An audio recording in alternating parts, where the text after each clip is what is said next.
Jim Collison, we're live from the Heartland Developer Conference here 2016. I'm here with Ryan Pendell.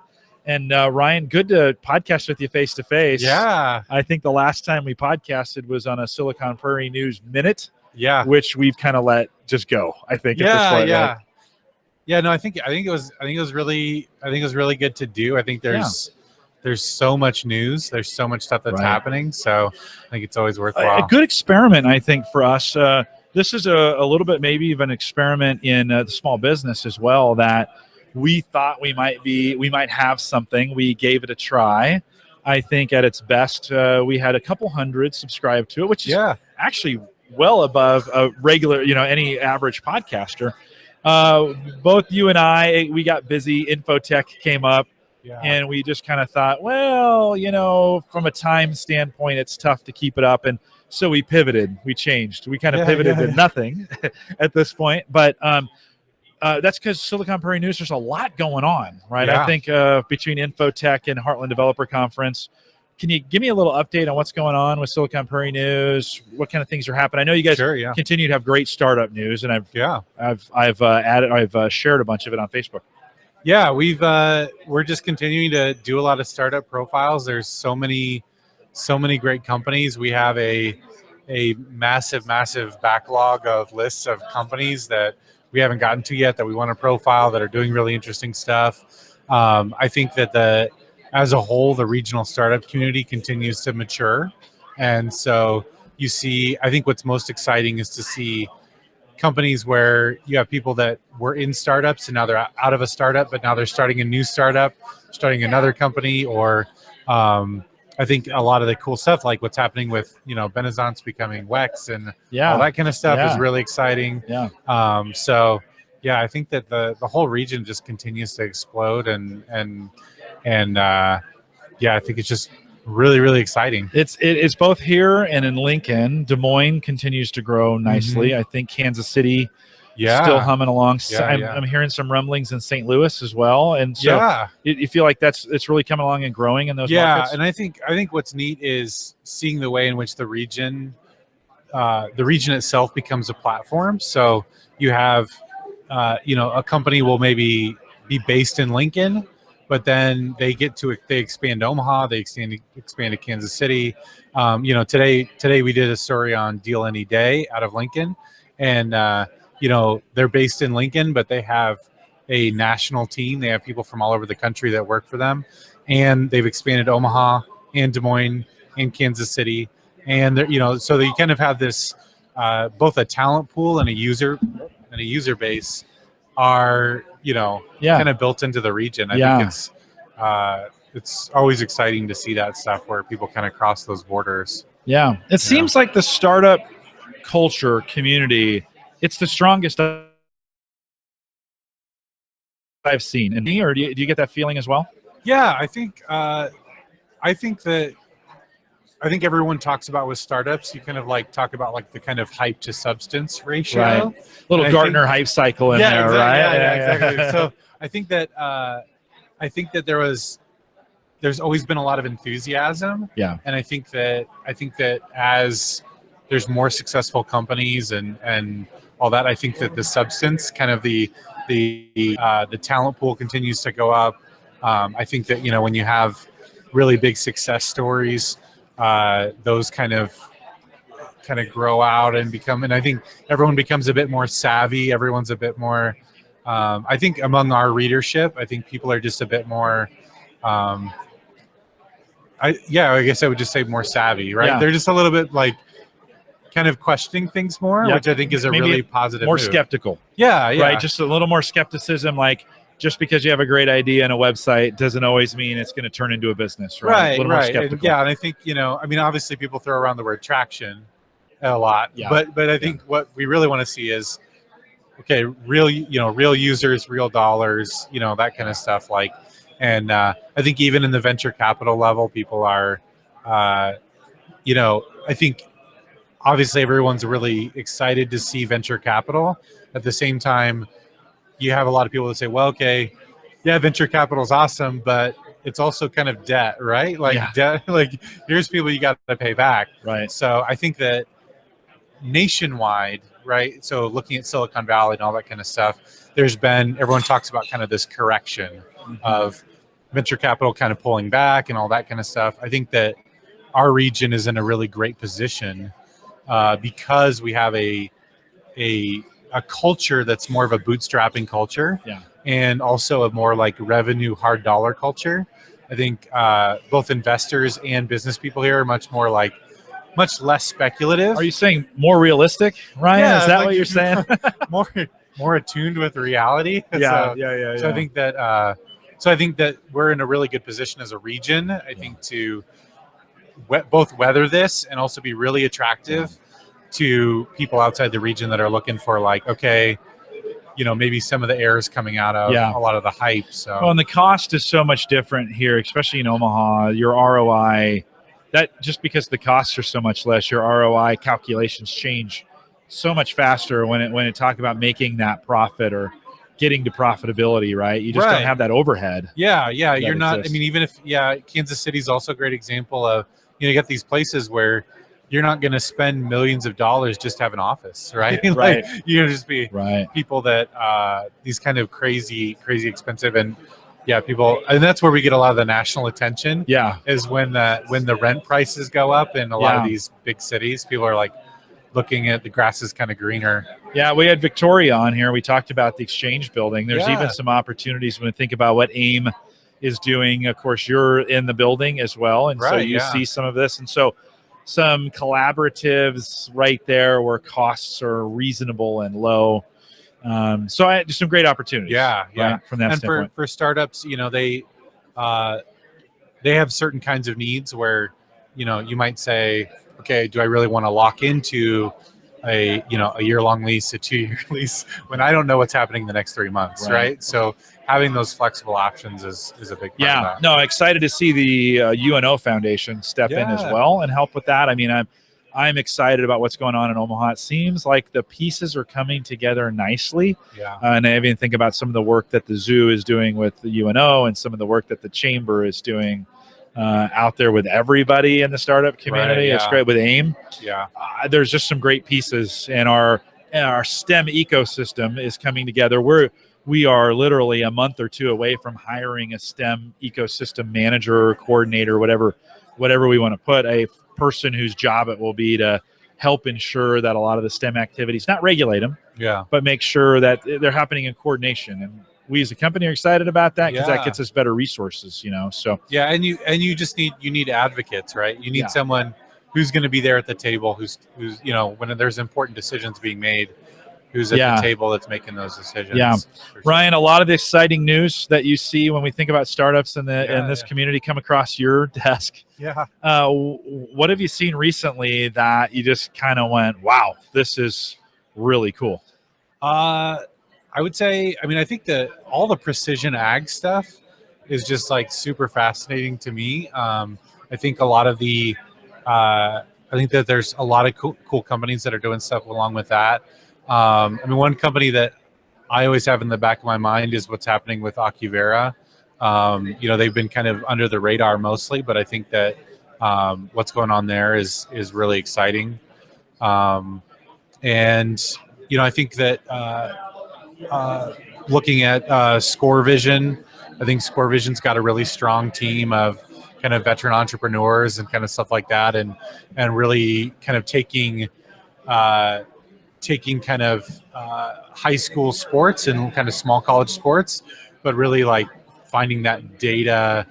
Where's kind of the data play in that? Like, how can you kind of give that kind of like professional experience to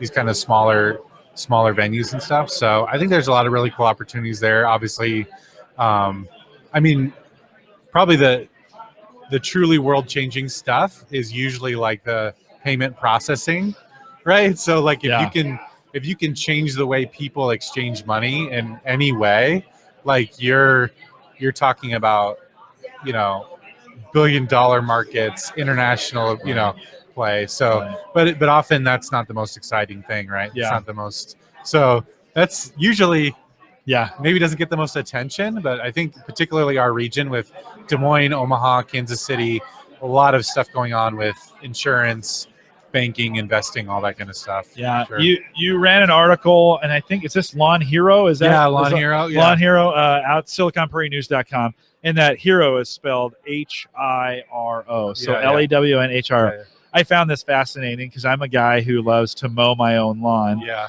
But if you wanted to hire the Uberization of lawn mowing, is going on, and so a little startup coming around of being able to connect lawn mowers to lawns that need to be mowed, right? Yeah. I think there's always there's little Uber for lawns is this idea that keeps popping up various places. There was recently a pitch competition in Wichita that was a very similar kind of company, like this kind of how do you kind of this lawn mowing on demand.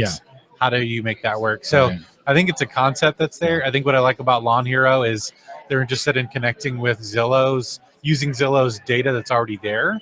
So what can you already learn about people's, houses, locations, all that kind of stuff, use that as a platform. So I think that there's something exciting about that too. And so someone's going to crack the code on Uber for lawns. Someone's going to, well, it's always this connecting, so, and in the lawn business, there's always the snowplow business, right? Here in Nebraska, if you own a lawn business, you push snow in the winter. That's just kind of the way it works for a lot of people. That is also a industry that is kind of right for, because I don't think the average consumer necessarily knows how to get that done unless they go with a big lawn service and I don't need that. Right. But you might just need your lawn mowed once, right? And I think this is thing, and that Uberization of it is being able to taking that need, putting it with someone who can do it, and then making that thing happen in a transaction that's simple. Right. I think that's the magic of Uber. Right? Yeah. And I think there's also a part of it too is the way in which, and you see this with Jet and things like that, where you can change the price, where people can find a price that works for them. Right. Somebody be like, if you want your lawn, the service adjusts. Right. Yeah. So I think that in so many, we're really seeing, particularly also with retail, with commercial local retail, there's so many startups now that are trying to figure out how do you do marketing for those small local businesses using kind of these new technologies, these new ways of thinking about that. How do you do that kind of small business retail? So I think that people talk about kind of like the Amazon for local businesses, right? How do you give the average small business owner the power and all the tools and all of that, all of the data and all that kind of stuff? How do you make that for those small enterprises? So I think, there's a lot of people trying to figure it out. I think that it's what I always find in startups is that if it's easy or obvious, there's a ton of people trying to do it. So it's highly competitive.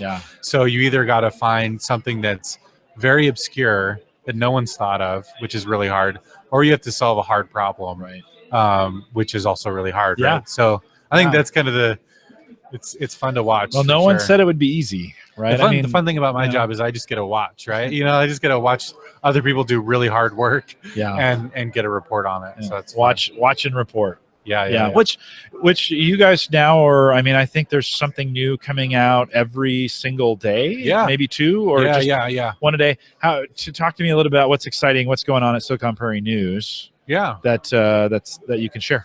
With Silicon Prairie News, I think we have a lot of, we're always trying to expand our reach and expand our coverage. So finding new ways to do more content.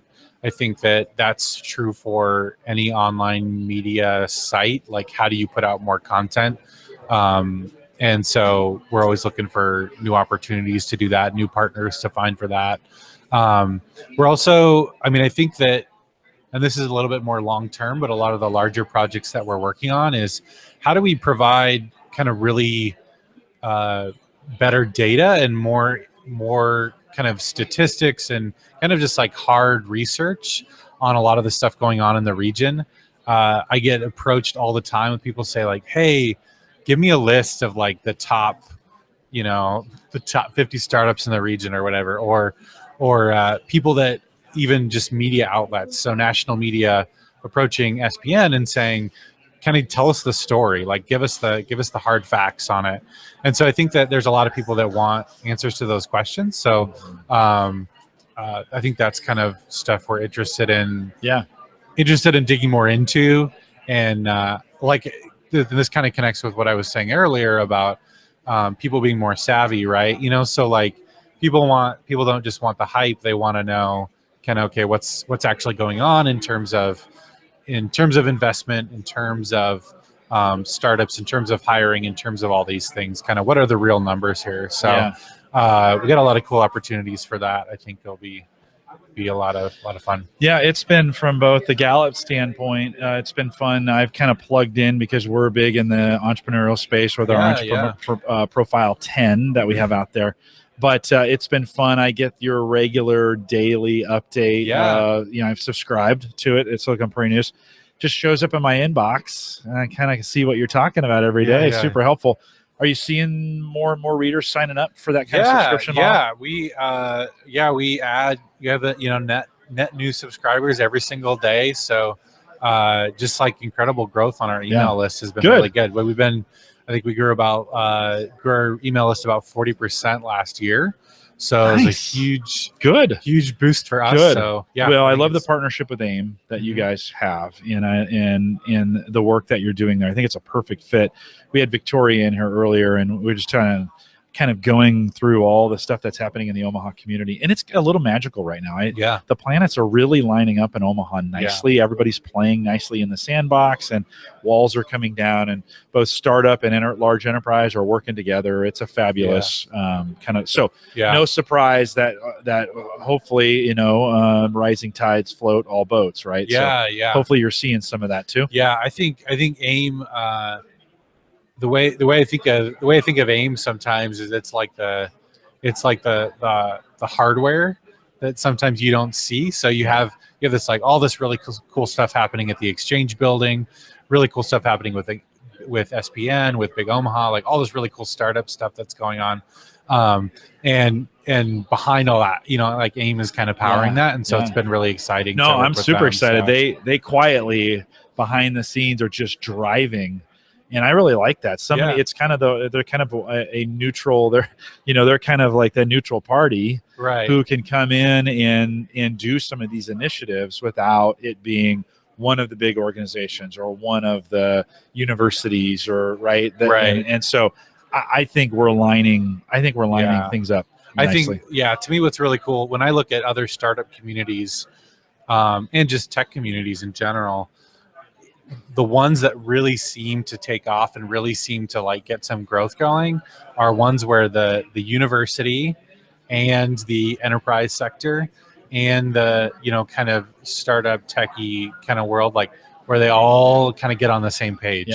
And I think that probably for several years, I think Omaha's kind of struggled a little bit with that. Like, okay, where does like UNO fit in with everything else? Where does the chamber kind of fit in with everything? Where do kind of the companies like Gallup kind of fit in with, with other kind of newer companies and all where do we all kind of like fit in together? And I think it's been a little bit of a dance, but I think that just within the past year, I think you kind of started to see these kind of aligning. And where do you get talent, get companies, get those public institutions kind of all working together. It's really exciting. Comes together nicely. Are we perfect? No, I think we got a lot of work to do, but is it a good model? I think there are some other cities that could take a hard look at Omaha, that are the size of Omaha, that maybe didn't think they could do some of these things and maybe take the best. I know we look around the country all the time. I'm a part of those boards that look around the country to see how other bigger cities are doing it and what's the best of it, right? And pull those in. So I think we got an opportunity. All right, let me shift gears majorly here real quick as we kind of come to a close. No headphone jack in the iPhone 7. Big deal, not a big deal. Well, I mean, I think what's funny is like they've done it before. Like they've taken away things from us before. I know they have, and we all seem to get over it. Yeah. I mean, I don't know if it all goes back to kind of like Jobs's thing where, or I guess it all goes all the way back to Henry Ford. Like Yeah. You know, if you ask people what they wanted a faster horse. People don't know what they want. You have to show them what they want. Right. So I think it's probably a sign that, you know, that I think the design people at Apple are still kind of pushing the envelope, and so I think it'll always be. Yeah. I think don't know. I'm going to lose my headphones all the time. Well, then I hate the wires anyway. I know, and I can't keep a pair of earbuds. I lose those too. I think it will push us to think differently about Bluetooth. I think it'll make Bluetooth in the end better. Yeah. I think Bluetooth's kind of gotten a pass for the most part. Right. It's like, well, it kind of is and it kind of isn't. And it kind of works sometimes and it doesn't work others. And nobody really cares because I'll just plug in. Right. And this kind of forces the masses. Now, I don't see Android changing this anytime soon. Oh, maybe they'll surprise us and follow. Yeah. But I think it will be one of those things that drives innovation a little bit. I like it, I hate it, and I like it all at the same time. I hate it because it's going to force me to get a pair of expensive Bluetooth. Right. Now, that'll drive the price down, right? It won't be long before we see inexpensive Bluetooth stuff coming out that's of good quality. It will be really telling to see what Android does, what Google does on this, and if they seem to follow. You know, they've gone USB-C on all their hardware. Yeah. That hasn't necessarily translated everywhere yet. It might, although we're seeing more USB-C, right, than we've ever seen. So and I think too with the Bluetooth too. I mean, I think there was maybe this is old now, but like there was kind of that like people that have a Bluetooth headset, like a kind of reputation of like what those kind of. And so I think that you have like, you know, with Google Glass or whatever, where you know, are you going to have that problem where, you know, people walking around talking and you're just like, oh yeah, they're, you know. Yeah. Well, and some of the newer Bluetooth earbuds separate, and I mean, they are hidden in there. Yeah. And like, you just don't know. And that's a good point. I think. Well, I think my listeners on Home Gadget Geeks will weigh in on this for sure. Right. Because they'll be like, no, I don't want to talk to somebody who's got those, you know, where I can't see it. Yeah. I lived in Chicago for a few years, and I know that it was like, you can always, like, it was always like, who are the crazy people on the street? Like, who's the crazy person? Like, you have these people standing on the corner, just talking to themselves, or people at a bus station just going off, you know, and like, they're just like talking and, you're just like, what is super loud, super pretentious, seem arrogant, right? Yeah. So there's almost a cultural barrier to this. Yeah. And so there could be some problems. I see what you're saying in the sense that we had that cultural barrier before. Will this break it down, or how will people handle it now? You know, they had that thing in their ear and a little, you know, and you could kind of tell, and you're like, oh, I don't want to talk to that guy. Right. Are you on or what? You know, Yeah. So, I mean, that was kind of the thing too with Google Glass, was you couldn't tell when someone was using it or not using it. Yeah. And I think that created this kind of weird vibe that people were kind of like, I don't know what you're doing while I'm talking to you. Yeah. So do you reach a point where someone could be listening to something and you have no idea, and then you find out that the whole time they were doing something? There's just kind of that like trust issue, and I don't know. Yeah. People want to know if you put, you know, you can put down your phone and your phone's gone, right? People, you take out your headphones, I have your attention. I don't know. Right. Yeah. Well, so you're thinking, which I think is good, there's a cultural ramifications to this. It's just not a technology solution. I saw one of the tech pundits take not an old pair, but a newer pair of earbuds that are wired, and she just snipped the wires off, and she's like, look, I just saved myself $150, right? And I mean, there's going to be that, but there will also be this cultural piece that it'll have to get accepted culturally, and how will it be accepted into that? I think we've all gotten used to our phones being here and even being on and even alerting us. That wasn't always the case. I mean, remember when these things were super loud and and they would interrupt conversations. I think we've gotten better at that, and accepted it. Well, and I don't know if, I mean, I'm not an expert, but I think when you look at something like the iWatch, where we have in our culture, wearing watches is something people do. Yeah. But also, like, when you look at your watch, it's a signal to you, like, we're done, or I got to move on. No, I get that all the time. So how do you Right. I don't know if that affects the way people use it. It's different. I wear the band, so I have the Microsoft band. One, it's quieter. One of the things I love that watches have brought is quieter notifications, because they buzz on your. They don't have to, these things turn. You might as well have the ringer turned on, right? A vibrating phone, right? Even if it's in your pocket. So you could totally hear it. You totally hear it. But with a watch, nobody ever hears my watch. But you're right, overcoming, and with the band, I'm not wearing it today, right? Yeah. Because I didn't want to be interrupted by it. Like during the interview, I'm like, But you're right. What I have to tell people sometimes, like I'll do this one time, and they'll go, "Oh, do you need to go?" Right. And I'll say, "My watch sends me notifications. It's just going to buzz from time to time." Right. And that seems to get people past that. Like I'm not ignoring them. It would just be like checking the notification on my phone. Sometimes, now, if it's a really important conversation, you just stop looking, right? But if it's a casual conversation, I'm finding more and more acceptance in that area where people kind of know you're distracted. Right. Shoot, I don't even know I have a text message unless it comes in on my watch, because I've turned my phone completely off. Yeah. There's no, and in most cases when I'm with people, I put it down like this. So because I can feel it, coming in. Well, I think with every new technology, people will figure out how to manage it, where you have, like when email first came along way back in the 90s, like they would hire email managers to like help people understand how do we, so we come up with more tools, we come up with ways, how do we manage email? I think with notifications, right? Like everyone's got to figure out, okay, what notifications are essential? What levels of different notifications do I want? What do I want to ring? What do I want to buzz? What do I not want to hear about? That's so hard. And you gotta, so as a user, I literally get a notification every minute. On my phone. Yeah. Every minute. And then I have to think, well, what do I want to be notified on and what don't I want to be notified on? And then I got to go in and change those. And there's these levels of granularity on changing them. I just don't.